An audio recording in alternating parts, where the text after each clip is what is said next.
All right, welcome to the Chantay Golson Show, where every entrepreneur and C-level executive will gain a wealth of information. We do one thing and one thing only at the Chantay Golson Show, and that is support entrepreneurs and executives recover from burnout. We have a special guest today, and I want to introduce our guest, Shiraz Babu, today. He is the company founder of Energetic Magic Inc. And he is in charge. His life mission is to rewrite reality, in which he has a podcast titled That. So let's share a little bit about this award-winning author, international speaker, and reality shifting specialist, Shiraz. He's helped thousands of people to rewrite their reality. He teaches you to recognize that your reality that you currently live in is just a story. And we all know that we can reconstruct our stories simply by changing some things within our mindset. And so changing all of these stories results in more happiness and less stress, improved careers, and better relationships. Welcome, Shiraz, to the show. Thank you, Chantay. It's great to be here. Well, thank you very much. So the first question I have for you is, what is your take on burnout? Burnout is when you just don't want to do anything anymore. And there's this pile of work that's ahead of you. There's this pile of work that may be around you. And you just feel, okay, it has to be done and it's on me to do it, but there's no energy left. And I just need a break. And you even feel like if I take a break, it's just going to get worse. And you can't get away from that feeling. And it can just completely debilitate you.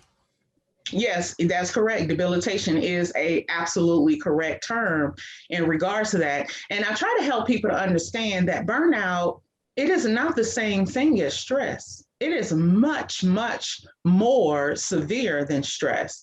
It's acute in actuality, and acute simply means is the highest form of, I want to say, highest form of overwhelming stress, which leans into exhaustion.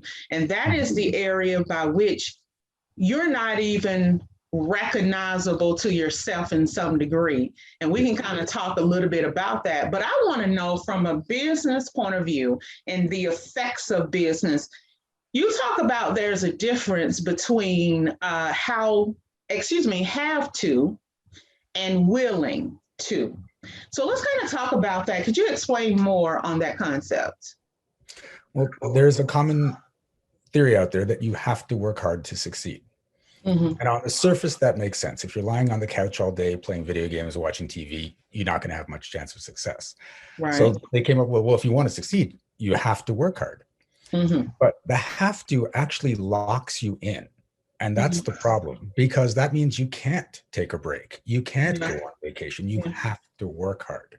And the phrase should really be, you have to be willing to work hard to succeed. Because what else happens is your subconscious is stuck in this loop of, I have to work hard, I have to work hard. So when there's opportunities to take breaks, no, I have to work hard. You actually look for work or ways to make work harder because you have to work hard.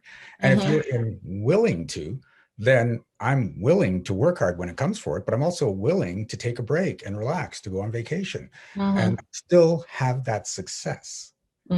And that shift in that, just those words, and will shift your mindset and create an entirely different reality for you. Right. So what I'm hearing you say basically is shifting your mindset from stuck to intentionality. Yes. So you have a lot of interesting thoughts regarding the people who unconsciously create more stress for themselves. And you talk about that stress can be created even unconsciously. So can we talk a little bit about that? So a lot of times people are in this place of still with the working hard. You have to show that I work hard. I have to show I deserve everything. And so then you create that pressure on yourself to show everyone that you deserve what you have. Because I've worked with so many people that say, well, it was so easy, I felt guilty. So I made it harder so that people couldn't judge me and say, how come your life is so easy? How come you don't have to work that hard? Mm-hmm. And now I'm in this place of stress. I'm in this place of frustration. There's all this work to do. But at the same time, they can't let it go because they're more afraid of the judgment of them not having to work hard that they burn themselves out. And it's amazing how burnout can be a protection from the fear of judgment. That's interesting. That is an interesting key I've never heard before. So they are aware that they are burning themselves out by adding unnecessary steps to a system that they have learned to build that is more quicker and efficient. Yep. And Let's then think even about when you burn out, it's still okay because you burned out because you worked hard. So you're still not going to get the judgment. You're still safe. Justifiable. Yeah. So. And I call that cognitive distorted thinking. So, right, skewed thinking in your mind. And that, I think that's quite interesting. I really do. And we can come back and talk a little bit about that. But let's talk about more about the meaning of many problems are just symptoms. And I think that that's a reality, as you state that that's your mission, to share reality. So let's talk about the symptoms of real problems. So it actually falls in line with what we were talking about. So burnout could be the symptom of the problem, which is I don't want people to judge me. Right? Overwork can be the symptom of the problem, which is you have it stuck in your belief that in your mindset that you have to work hard. And oftentimes you're trying to solve the problem, what you think is the problem, but you're actually just working on the symptom. And so the problem is still there. You haven't touched it. It's going to cause other things to show up in your world because you keep just working on the symptoms, thinking that's what you have to work on. Okay. What challenges in the midst of that particular variable do you find is an extension of other people? You talked about some of the things that you noticed from, I guess, a total amount of, I guess, your client base, et cetera. But what are some other symptoms that you have learned that they are experiencing? So with a lot of people, the biggest things people are afraid of that create all the symptoms is this fear of shame and guilt. And for each person, it can be different. So it could be, I will feel shame if I don't succeed on this next project. So I've got to work my butt off rather than, work, be as efficient as possible, get through the project. And if it's a success, great. If it isn't, then let's just reevaluate, see what we did wrong and continue. But for a lot of people, if it fails, that's it. Like, look how people will look at me, I'll feel horrible. So you create these conditions to get out of that shame. And then there's guilt too, in that it's interesting because sometimes your guilt is, I don't want to let my boss down. I'll feel guilty if I let my boss down. And the truth is, your boss is going to be proud of you, right? So you're like, if you're an executive and the CEO sees you working hard, but something doesn't go right, then he's like, well, he could be, that's okay. You didn't quite work out. We'll keep going. But in your mind, oh my God, I've let him down. This is horrible. The stress just compounds. I've got to work harder, make up for it. And then you end up right back in burnout again. And you're going off a fake reality. It's all going on in your mind. You may not have even had that conversation, but you just create it and react from it. Right. So the concept of those distorted thoughts allow you to justify certain aspects that you put in your mind in order to feel affirmed or compensated, or the list goes on and on. And one thing that I'm hearing, which is a theme from your client base, is that they possibly fall into that people pleasing concept. There's a lot in people pleasing. Most of what's going on for people in the world is wanting to please and not wanting to be judged. And so you're creating your world based on other people instead of yourself. Right. And when that's the case, they have control of your life. You don't have control of your life. And that's what leads to burnout. Yeah. And a lot of times it's not even real people. It's imagining people in your life. There may be real people out there, but you've had imaginary conversations. They've had imaginary reactions, and you let that control you. And I can see how that's the ability to fall out of line with your desired reality. Yes. because the current reality of your fears show up more, and that's all you become fixated on. What are some things that you share with your tribe that helps them to overcome or start the process of becoming better in that area? So the one thing I have to repeat over and over again: stop giving a crap what other people think of you. Mm-hmm. And because it's a big thing, it affects people in so many ways. And there's a big difference between not giving a crap what other people think versus not giving a crap about other people. Right? You can care deeply about people without giving a crap what they think of you. Because if you're my rule is, if you're not intentionally trying to hurt someone, do whatever the hell you want. Just go after your dreams, do your goals, take breaks when you want, because it's your life. It's not anyone else's life. Mm-hmm, mm-hmm. And so, yeah, just stop worrying about that. But then the other thing is, be forgiving of yourself. A lot of times it leads to burnout because you're like, I'm not being good enough. I have to be better. I screwed up here. And you're actually punishing yourself. And when we were little kids, we did something wrong, we got punished. So that's sort of a pattern we got. But as an adult, the mistake we make is the punishment. You don't have to lay punishment on top of that. You don't have to judge yourself and throw that on top of the mistake you've already made. You've made the mistake. Okay, I made it. Let's move on. Let's see what else I can do now.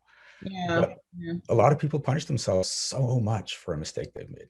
Yeah. Learning to take the hook out of your own back is very premium towards moving forward. And especially in my case, where I resented my business. And so I didn't understand that until I was already in it. It's kind of like you're in sinking sand, and you really don't realize it until you get to the point that you can't get out. Mm-hmm. And so, in other words, burnout is not an event.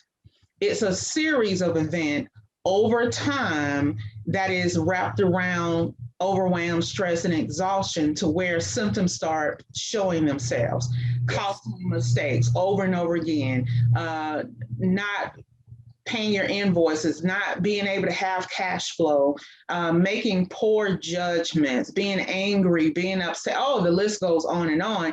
But this is not apparent until you get to a certain point that you look back, and you begin to see all of the disaster that's coming from your mindset and your decisions.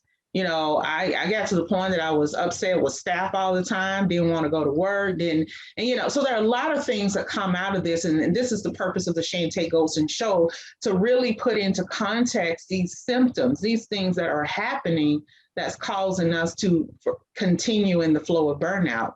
Most people, again, do not understand they are in burnout. They just think they are stressed, and they are telling themselves every day, I can handle this.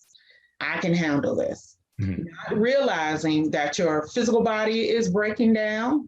Why am I having headaches? Why is my shoulders so tense? Why is my back hurting? Why am I having poor bowel movements?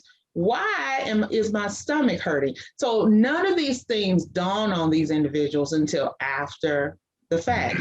And that is your first point, when you don't give a darn anymore, when you don't care. Because I've been there. I have been there. I could care, and it's unfortunately, but it's the truth that needs to be told. I didn't care if I paid my bills. I didn't care if somebody made a statement. I didn't care. I just wanted to sit somewhere, go far away, and hide.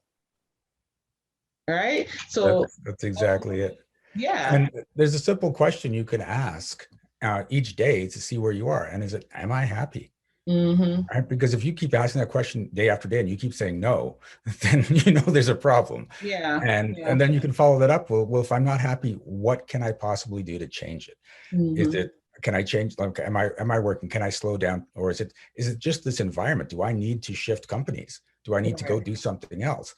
But there's this thing of, I have to be so resilient I can plow through everything, even though it could be physically killing me. Mm-hmm. I have to prove I can do this. Mm-hmm. And you don't have to prove anything to anyone. And to your point, I don't even think that's resilience. That's not true resilience. No, but it's when you're band-aiding, you know what I mean? Yeah. But what I'm saying is, I understand why people think that. Mm-hmm. But I'm just giving them a new nugget. Think about it. If you are resilient, resilience being agile, being able to bend whatever is bringing you and still last, still stand, still bounce back. You don't bounce back into misery. right? And that's what quote unquote resilient is. When you are in burnout, you're bouncing back to misery because your brain is so stuck that you cannot be creative or see things in time. You don't want to follow up on reports. You have your staff bring your reports and you pretend like you're looking at them. That was me. And while I didn't pay attention to the reports, the money and everything was going down. And I didn't even see it until I didn't have a choice but to see it. Why? Because the bank account was low. I remember actually I had a conversation with a bunch of my friends. We were all in corporate and we were all stressed and heading towards burnout. And one of my friends said, do you ever go sit in the bathroom? And we're like, oh my God, you do that too? It's like to get away from everyone. You can't leave the office, but you get that quiet, you get that peace. Like, right. And that's called, like, that's coping. Is not the best form, but hey, so the idea, while burnout doesn't look the same all of the time with everyone, there are a lot of connective symptoms. Mm-hmm. And so that's why it's so important. It's parallel for me to be able to talk about these so people can hear and see themselves. Because when you're in burnout and you're in a high position or you're a small business owner, there's a lot of pride swimming around every day. Yes. I can't lay nobody. I can't tell my community. I'm the highest, this, that. And that was me. Right. So being a small business owner, entrepreneur, and, providing psychological services, many clinics in my area, I was considered one of the highest, people looked up to me. I mentored people. And so that pride and that /shame, I couldn't let people know I was failing. Mm-hmm. Right. Yep. So you talk about 3 things that you feel like are differences. You say obstacles, challenges, and distractions are differences. Explain that to me. Okay. So for a lot of people, there are obstacles versus challenges. And the way I look at this is obstacles are things that are in your way that are keeping you from getting to a certain level of success or a certain level of freedom. And obstacles are almost always entirely made by you. Mm-hmm. And you put them there to show you work hard. You put them there because you believe things have to go a certain way, or there's things you're not allowed to do, or whatever those blocks are in your head, you create these obstacles. Mm-hmm. And a lot of people are functioning from trying to get around the obstacles, solve those problems, and it just gets them to where they can kind of feel free, but there's no actual growth in it. Challenges are where you are, okay, this is where I am, and I need to grow to a certain level. I want to grow my business, or I want to grow as a person. So I'm going to throw this challenge down. It's not something that's restricting me. This is purposely expansive for my life. Mm-hmm. And it's a whole different energy. Obstacles is sort of a fighting back energy. Challenges is a moving forward energy. And challenges can be hard, but you're saying, no, I want to do this. I want to throw myself in here because I know it's going to be good for me or good for my business. And when you get out of obstacle mentality and into challenge mentality, everything changes because now you're looking forward. So it seems like the obstacles is more so of a person feeling like they're defeated, versus challenges is a concept that they feel like it may be a small obstacle, but they are willing to take on the challenge. They're willing to face it. That's what I'm kind of hearing you say. It is, but obstacles also, you can feel defeated because of obstacles, but you can also just put in an obstacle that doesn't need to be there. Like suddenly all the text is not working properly. And in a perfect world, that's not a challenge because that shouldn't even exist. It's now an obstacle and you have to work through tech. And I've seen people, it's interesting. They'll work with someone who's not good at tech, that's supposed to be their tech person. And so there'd be all this back and forth and this isn't working. They're like, oh my God, they're so incompetent. But they put that obstacle there to give themselves a feeling. Now it's harder and I have to work with this and I get to solve this. But it's really not adding to their business or adding to their life any, it's just adding to their ego. And like, I also have to deal with this. Look how hard I'm working. So, and I've seen that people make unconscious decisions to put obstacles in their path. And you don't have to. So you're saying that when you go back and forth with staff, create new processes and give them to staff or new instructions, and staff do not fulfill those things that you have thrown at them that is out of the norm, then you get to say that you are incompetent. Yeah. And Okay. that's the thing, because you could have people that aren't into obstacles always choose better staff than people that are into obstacles. Right. So it's just the way you set things up. So now you're like, look at me and look what I have to deal with. And Okay. I've seen it happen over and over and over again. I've had a person complaining about their web designer, and then they went to another web designer and went to another web designer. And I'm like, who are these people and where are you finding them? Because I've worked with web designers and everything's been fine. And then I'll throw it out. Do you want to talk to my person? They're like, no, I'll work it out. They can't say yes because that'll solve the problem, right? They have to say, no, I'll take care of it. Don't worry. Okay, so they bring on their own obstacles, as you stated before, simply by not being decisive, not being able to delegate, and not being able to be clear on what they want. And that's certainly signs of burnout. Yes, absolutely. So what do you say about distractions? So distractions are needed in small quantities, because some people are so determined to say, I can't let anything distract me from what I have to do. And that will always lead to burnout. So distraction is taking the time off, watching some TV, playing some games, hanging out with the family. That's technically distractions from that mission you're on from the job. And you need that each day. But if you can't go too far, because then you're not doing anything. That's in burnout, you go to full distraction, 100% distraction. But to get to burnout, people go to zero distraction. And you want to go into like 5-10% distraction each day to make sure you get a release, right? And then keep moving forward. So I think that's kind of, I hear what you're saying, but I'm not so sure if we understand completely, because you talked about several forms within distraction. You talked about procrastination, you talked about self-care, and you talked about getting things done. So are you saying that distraction is a form of procrastination, or are you saying distraction is a form of self-care? I'm not so sure. Distraction is a form of self-care in small quantities, and it becomes procrastination in big quantities. Okay. Right. So it's self-care to take that break and let's just watch a movie with your family. It's procrastination if you're doing a 16-hour movie marathon. Like so. Okay. All right. So now I understand that. So what advice would you give to business owners to help them reduce stress? Number one is, again, make it about you and not pleasing other people and not caring about what other people think. Right? It's about being in your business. Number two, are you happy? And what can you do to be happy? Because a lot of times it's like, I'm just overworked. Can you give that work to anyone else? Can you actually delegate it? Or is this pride that I have to do it? This is my responsibility. I have to take care of it. The way I design my business is anything that can be automated is automated. Right? So I work as little as possible. Almost all my interaction is just working with my clients. And that's the thing I love. And because it's the thing I love, it very rarely can burn me out. Because I'm in my joy most of the time. I'm sitting there, they're telling me how their lives are changing. I'm like, yes, this is cool. But at the same time, I've scheduled out, like I do not see clients Friday, Saturday, Sunday. There's ever like right. Those are my days, right? So you've placed boundaries, right? Yeah. And that's very important. Yeah. And they call, they'll say, can we just do a Friday? No, I love you. No.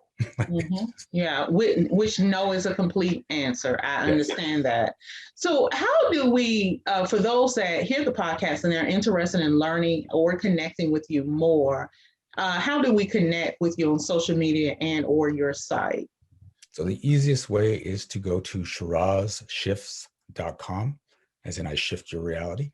And that is my digital business card. There you can set up an appointment with me. You can see my Facebook, my LinkedIn, my Instagram, my YouTube videos. Everything is right there on that one page.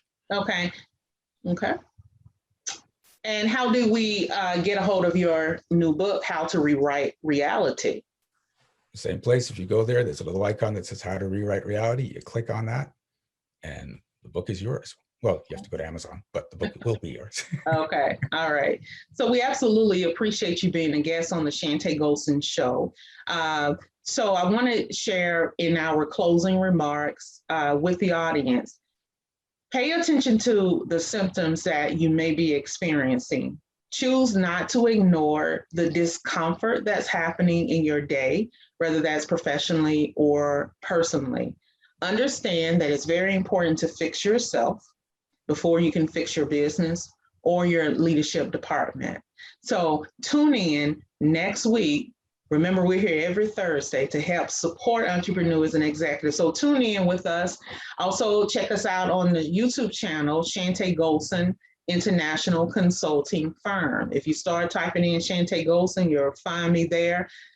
Subscribe and take a look at all of the resources that we have. That really is a plethora of information that can help you in your day-to-day. So thanks for being here, guys. We'll see you next Thursday.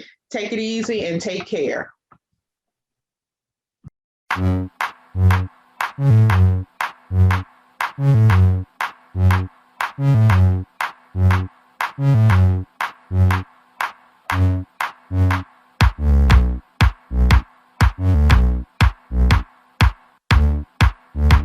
Mm-hmm.